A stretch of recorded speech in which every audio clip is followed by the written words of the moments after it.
let's forget the mind for a minute and let's drop into the body and let's talk about the feelings that are triggering this spiral of thoughts. Yeah, Is that a good summary? that's a great summary. I've spent the better part of my lifetime living with all of this unrest Me and too. unease and on edgeness in my body. And I've tried for decades to make sense of it, to calm it, to soothe it, to heal it through my mind. And it is a revelation to realize, whoa, it really starts with thinking about the body. And so I want to ask you one more question, and then we're going to kind of jump into the questions for the listeners, which will allow us to go really deep into this topic.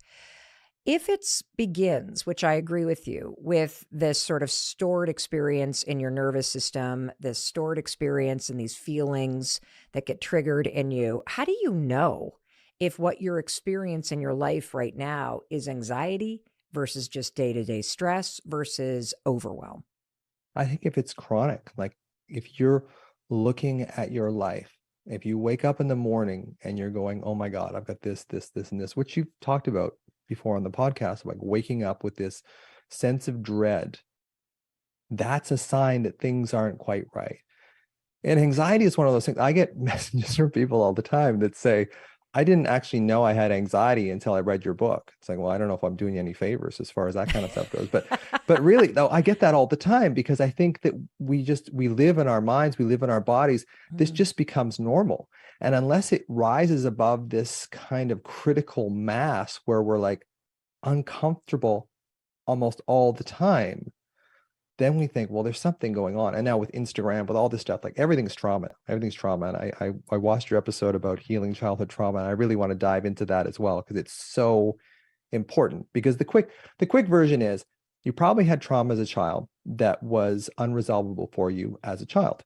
Now, what happens is when we get trauma as children, we blame ourselves. There's a great saying that says if you abuse, neglect, or abandon a child, the child doesn't stop loving the parent, they stop loving themselves. And then that Mm. starts the split. And then we start judging, abandoning, blaming, and shaming ourselves from that point forward. And that split causes this sense of alarm that gets lodged in our body. And then because we don't want to feel that alarm in our body, we go up into our heads, which is the only place that a child can go because they're pretty powerless in their environment, and they Mm. overthink.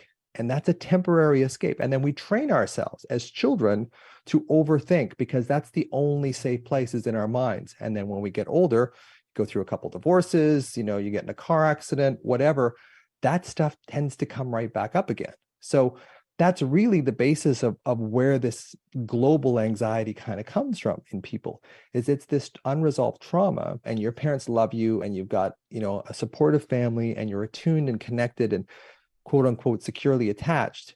You can go through traumas like we all do in childhood, and they won't impact your nervous system to create this permanent change. Or I don't like using the word permanent because it makes it feel like it's hopeless, but it creates a permanent change in your nervous system. And trauma is anything that changes your nervous system, that stucks your nervous system in a pattern that doesn't allow you to get out of that trauma. And then we just get into this loop where there's alarm in our body.